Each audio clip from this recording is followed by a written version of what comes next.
Yo, what is going on, everybody? It's your boy Gripper back here with another video for you guys today. And in this video, we're going to be talking about why tops must be stopped before it is too late. And I'm worried about something, guys. I am very, very worried about something. We're going to talk all about it here in this video. And of course, you guys know what we do. So before we get into that, thank you guys so much for joining me on this video today. Let's try to get 100 likes. 100 likes, 100 likes on today's video. Is that the best way you can help me grow this channel? And speaking of growing the channel, you have to go subscribe to the new channel. Link in the description. I need to get that channel to 1,000 subscribers before we give away the next giveaway item. And what are we giving away? I don't know yet because Topps is pretty much at a standstill right now. There's 2 releases coming out within the next week, or I should say 2 weeks, 3 weeks, and that's it. So we're probably going to be giving away some Series 2, probably some Series 2. So how you win is be subscribed to this channel, be subscribed to the new channel, like this video, turn on post notifications, and comment to your all-star representative is going to be on your favorite team.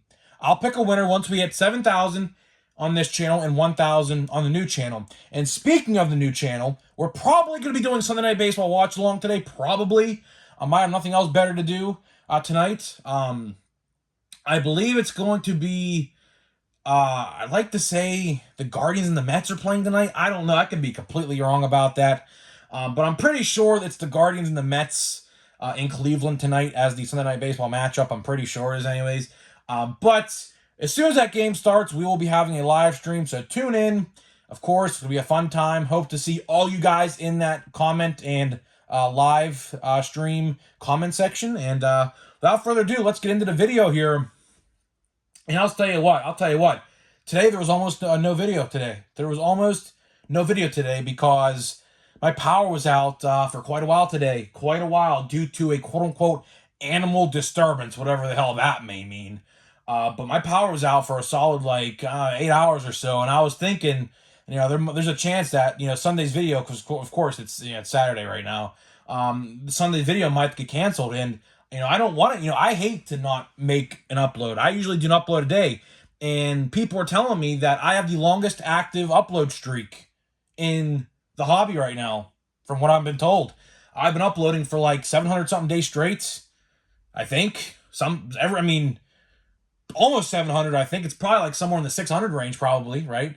So, luckily there's a video today. My power came on, luckily, or else you wouldn't be seeing this light, this little lamp I have here. This wouldn't be able to turn on because it's not battery. It's obviously you have to use power for it. But very thankful to get a video out today. I was really hoping I was going to be able to get one out, and luckily here we are. So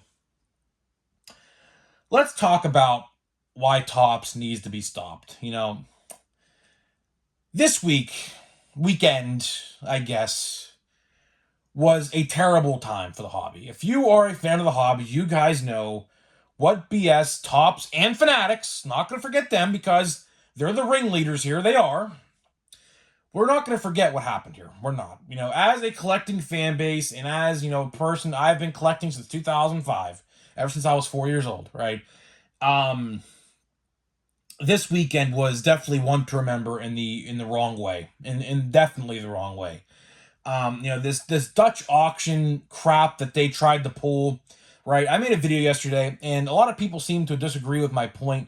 Let me reiterate what I tried to mean, because a lot of people didn't understand, I don't think, what I was trying to say. I said in that video, the collecting fan base won, okay? Now, we have to take a small victory here, a small victory, okay? Although the price of Sapphire compared to last year was almost doubled, because last year it was $200, this year it sold about $375, so with taxes and everything added on to it, you're looking at about $400, right? What I mean, and a lot of people didn't understand what I was saying here, is on Monday morning, when they have their Monday morning meeting at the Round Oval Office, at whatever headquarters they're at, they're going to walk into that saying it didn't go as planned.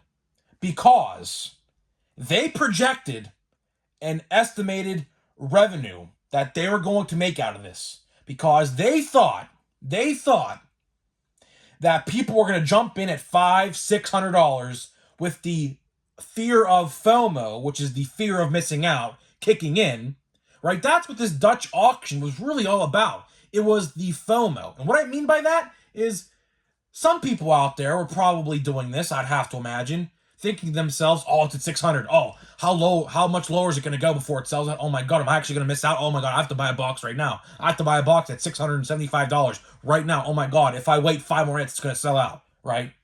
That's exactly what they wanted to do with this. That's exactly what they wanted to do. And guess what? The majority of the collecting base waited until the very end, almost very end. It sold out at $375. The floor was $350, so $25 off, right? It sold out at the almost very, very end. And Topps, although probably didn't expect that, they probably expected it to sell out around the $450, $500 mark. They probably did. And to them, this is a loss. This is a loss. Although, like I said, it's double what they're asking for last year. You have to think of it like this. The print run is also shorter. So that way, it kind of almost equals out to what they kind of made around last year. Of course, we don't know the print runs exactly. We can't, figure out an estimated revenue because, of course, now some people bought them at $800, which I don't know why you would ever do that. That was a very dumb, stupid decision. Some people bought them at $450. Some people bought them at $375. So we truly have no idea what the actual earned revenue from this Dutch auction was actually for Topps. But I can guarantee you this one thing. At this Monday morning meeting, when they have it tomorrow morning, they're going to be saying to themselves and everyone around at that table, we failed because, the Dutch auction didn't go as planned. I tell you that right now. Although it seems like that they won, believe me, we have to take a small victory here because it is a small victory in the grand scheme of things. And I'll tell you why I think that, because I'm concerned, but let's just get into the topic at hand now. It leads right into it. There is a big, dark, looming thunderstorm cloud looming over this Topps company and the collecting fan base that it caters to, because in about 2 years, and you guys already know where I'm going with this when I say 2 years from now, there's going to be an absolute monopolization of this industry, and we are going to be taking a bad turn for the worst. A very bad turn for the worst. Of course, if you guys don't know what I'm referring to, in 2 years, the NBA and NFL licenses go to officially, exclusively to Fanatics. That way, Panini is completely out of the game with licensed cards. Now, they could have the Players Association cards. I don't know exactly how that works, but Panini still might be around in 2025. I don't know. I have to read up on that a little bit more, but the licensing and the team logos for the NBA and NFL go over to Fanatics January 1st, 2025. That one, the NFL does anyways. The NBA one, I hear, is actually sooner. But for this, we're just going to throw out the example of 2025 because that's when the NFL, January 1st, 2025, goes over to Fanatics, okay? And in 2 years, not even 2 years from now, about a year and a half from now, this hobby is going to be, if I want to give you a pop culture reference, think of this as Star Wars and the Galactic Empire. Think of it like that. Because they're going to have free reign to do whatever they want. They got no one to compete with. And it's going to get a lot worse. Believe me. If you guys thought that this Dutch auction was a one and done, do you not think why they did this was to get the Topps fans familiar with Dutch auctions? Because let's be honest with ourselves here, a lot of people here probably don't collect football and basketball cards. We just like to collect baseball cards. And I'm one of those guys. I don't collect football or basketball cards. Sure, I might buy the edition, very, very rare one-off, one box, like of Prism Football like I did. But other than that, I won't buy football boxes. Now, I'll buy singles, like if I'm looking for a particular player like Kenny Pickett or something like that. But I don't buy football or basketball cards by the box. I don't, right? So they were doing this to get us familiar with how this Dutch auction works, because once we get that fan base of NFL and NBA that only collect those two brands over the Topps in a couple years, we're going to be having Dutch auctions for a lot of brands. A lot of brands. If you don't think right now they're going to be doing first off the line type of stuff for like a Series 1, a Series 2, an update, a Bowman, which they kind of technically do at the first, But of course, you guys know that was reported about 2.5 months ago or 3 months ago now that the first edition of releases are going to be gone. But you didn't think they had this plan all along? How about in a couple months they say, oh, we're going to do a stadium club first off the line. Gives you 3 autographs, but here's the catch. It's in a Dutch auction and the starting price is $600. Have fun, right? You don't think that's coming? Especially now that they established that people will buy things like Sapphire Bowman for double the price. You don't think that's coming? That's why when I say small victory, I mean small victory. Because we showed them with this Dutch auction. Of course, it was only like an hour and a half long, so it didn't last long, right? But we showed them with this Dutch auction that collectors do not want to pay $700 for a box. We don't. That is completely overkill. It's not needed at all. In today's economy, especially in today's economy, do you really expect collectors to shell out that sort of money for something like that? Now, of course, people were saying the checklist was loaded, yada, yada, yada.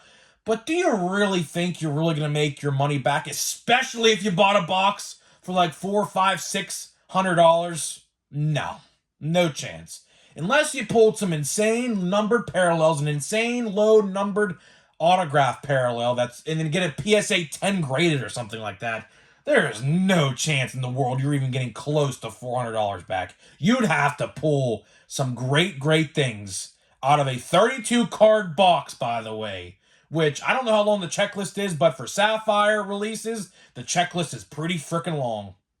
And I remember, what was it, Chrome Sapphire last year? The checklist was like 660 cards, right? So I don't know how much the Bowman Sapphire was, but I'm assuming it was around probably 330, maybe around the same checklist as Bowman. What Bowman is, I don't know. I didn't read the checklist. I didn't care to read the checklist. I could care less about it. But you know, we're doomed. We have to put a stop to this. That's the title of the video. We have to at all costs put a stop to this. How do we put a stop to this? For one, this might be controversial, but I'm going to say it anyways. Stop supporting breaking companies. I saw a lot of people talking about it in my comment section. I have to bring it up here because it's absolutely true. A lot of those people who participated in that Dutch auction, a lot of them are probably breaking companies that bought multiple boxes. Because you know why? They can make that money back easily. That quick.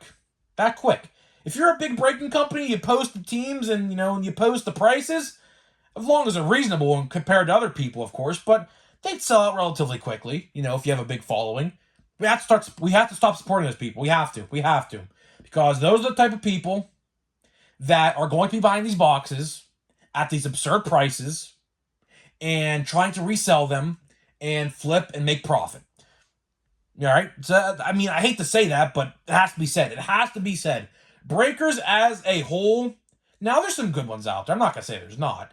But there's a lot of shady ones. Believe me, I can go on a whole I can go on a whole rant, probably 30 plus minutes long, about breakers and name them specifically by name. Hey, if you want that video, let me know in the comment section. I'll do it one day, maybe so, because it's all fact. What they do on video and they try to hide it. There was one company this week. What was it? I don't even know which one it was, but one of them charged an absurd amount of price for a box of football, and they knew expired redemptions, I think, of Joe Burrow were in there, and the guy did pull a Burrow redemption, like luckily enough, but unluckily enough, the redemption was expired. So, it's stuff like that. That, of course you can always say, well, the guy should probably read up on it before he buys it, but, it's a lot of shady stuff all around. But, getting back to the topic at hand, which kind of, that breaking stuff kind of had a point in this video. But we're in for a very bad path. The reason why Topps is doing these Dutch auctions right now is because they want us, the baseball fans, to get familiar with how Dutch auction works. So that way, when football and basketball get carried over in about 15, 14 or so months, we're familiar with it already. And we're not going to be hesitant. That's how they think. That is how the upper brass and upper management of these companies think. Do you really? Genuine question. Genuine question. Do you think these CEOs of these companies are real sports card collectors? They can claim they are like that one guy does, but do you really think he's a collector? If anything, he made it worse by putting junk wax in gas stations. You want to quote unquote expand the hobby by making it everywhere you can find a pack anywhere. Yeah, but at the same time, you increase the print run times 1,000, so makes the cards useless, right? Stuff like that. Do you really think these upper echelon managers over at these companies really? Do you think they're collectors? No, not at all. Not at all. If they were, they would make these collector friendly decisions, which obviously this Dutch auction was not collector friendly at all. Not at all. The fact that you had to basically pay double for the same freaking thing you'd get last year for 200, but they want to throw out the excuse, oh, the print runs lower. So that way, the cards are more valuable. I don't care. I don't care at all. If you're a collector, sure you want to care about value, but at the same time, I'm not going out there to sell my stuff. Do you think in a million years I would sell this O'Neal Cruz card right here? Absolutely not. Because I love O'Neal Cruz. He's a great player. When he comes back, it's going to be insane. The reaction he's going to get is incredible. Right? Or how about this Manuel Beltre auto I pulled from Bowman that goes for a solid $250? I'm not going to sell it because I want to see how the kid does. I like to say, yeah, I have a Manuel Beltre card. Yeah, I'm excited I have one of his autographs that are low numbered. Yeah, I'm excited. I have Key Bryan rookie cards, Key Bryan autographs, Brian Reynolds autographs, a McCutcheon autograph. That's in person, by the way. That's on card, by the way, in case you guys ever wondered. I met him one time at Pirates Fest. It's a convention back in the day they did for, like, fans. That's on card, but that's a turkey red card from 2011. Just had to point it out. So I've had a couple questions about that card because they were trying to say I can't find one of those on eBay. Well, it's literally a one of one because I got it signed in person. I met McCutcheon, plays at times. Awesome dude. But to wrap this video up here, we're going down a bad path. We are. How do we stop them? Just quit supporting them. We have to. We have to let the money talk. I can make videos all I want. You can make a video all you want. Anybody can make a video. Anybody can make posts all they want. But at the end of the day, if they see people are spending money like how they did in that Dutch auction, which, believe it or not, some people probably bought boxes for $600 or $700, which completely stupid. But hey, if you got the money to waste it all you want. I personally wouldn't do it. I would be buying Post Malone tickets, which I did. And in case you guys didn't hear this story yesterday, speaking of $375, $375 is a lot of money, right? I paid for my Post Malone tickets for the Pittsburgh concert in July for $300 and $75 a piece. So it was literally the same price. So would I open a box of cards and really get no enjoyment out of it? Maybe some, but not a lot. Or go to a concert or go on a vacation or something like that I'll remember forever. I would take the second option any day. I'm more of an experience type of guy rather than physical things. I mean, it varies per person, of course. Not everybody's like me. But I like the experiences. I like going to, like, baseball games, which I'm going to another one on O'Neal Cruz bobblehead night in a couple weeks. I like going to wrestling shows. Of course, you guys know I'm a big WWE fan. I like doing those sort of things. But at the same time, to end this video out here, talk about this, I just feel like we're in for a very bad, it might not be bad in 2024, but I'll tell you one thing.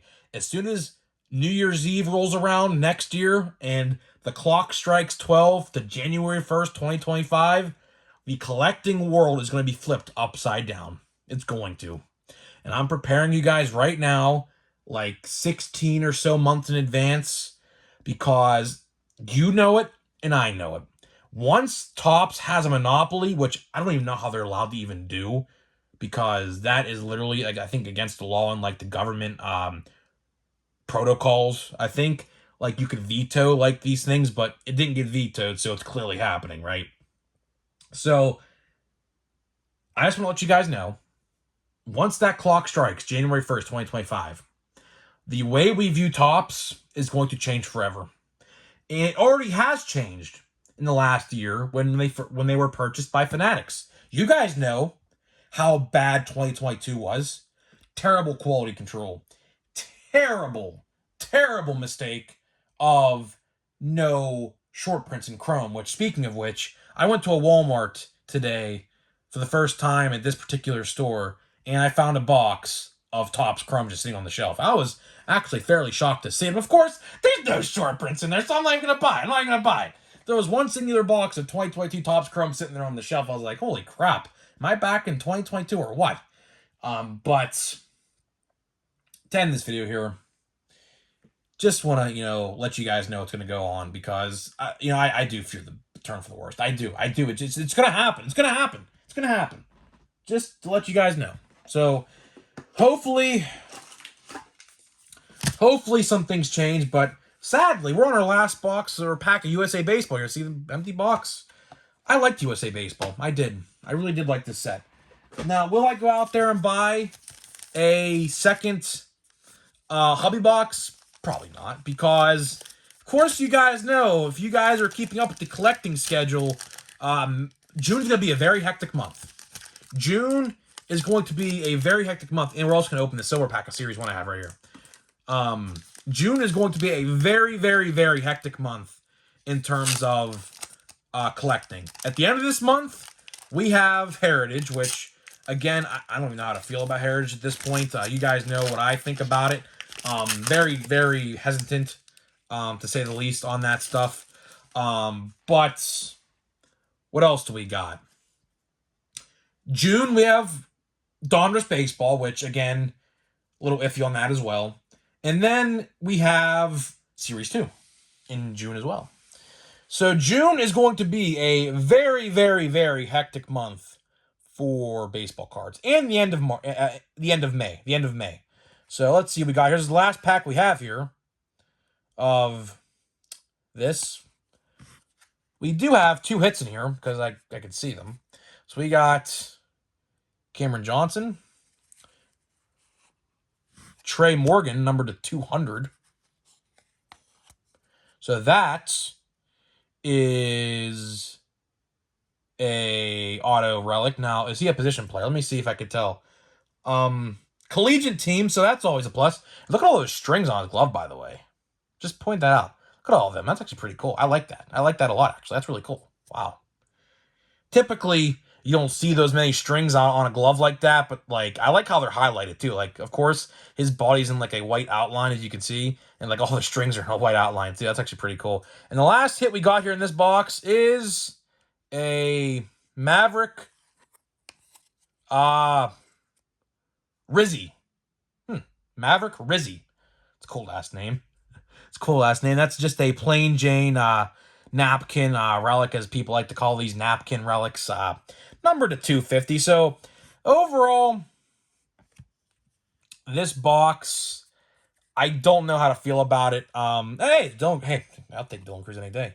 I'll take Dylan Cruz. That's the second Dylan Cruz card of this box, which I will gladly take because he is probably a Pirate in July. So, yeah, I don't know how to feel about this box. Do I think I got my $60 back in value? To be honest with you, I truly don't know. I truly don't know. But this guy is from LSU as well. I just realized this Trey Morgan guy, he's also from LSU. It says right here, LSU. So, I don't know. Yeah, so, I don't know. This box was, I guess, okay. Now, we didn't pull a Dylan Cruz or Paul Skeens autograph, but those two guys in a checklist probably full of a lot of people is probably hard to do. And let's wrap this up with a 2023 silver pack, shall we? So, we got this box, I believe. Well, I bought this box of Series 1 in January, and I'm just getting to the silver pack. I saved the best for last, so hopefully, I don't know what we're even looking for here. And literally no color at all. Go figure. Bobby Witt, Rizzo, Will Clark, and Robin Yount, and that was that. That was a terrible. Holy crap! That was a terrible silver pack. Holy crap! That was actually pretty bad. Holy, wow! Yeah, that was terrible. Yeah. So didn't really expect anything out of there. Should have opened it first, but oh well. So guys, let me know what you think about this topic. Do you think Tops needs to be stopped? If so, what do? We just have to voice our opinions at the end of the day. We have to voice our opinions and let our thoughts and feelings be known. And we have to let our wallets talk. So at the end of the day, our money has to speak for our decisions. So guys, let me know what you think, and I'll see you guys in the next video.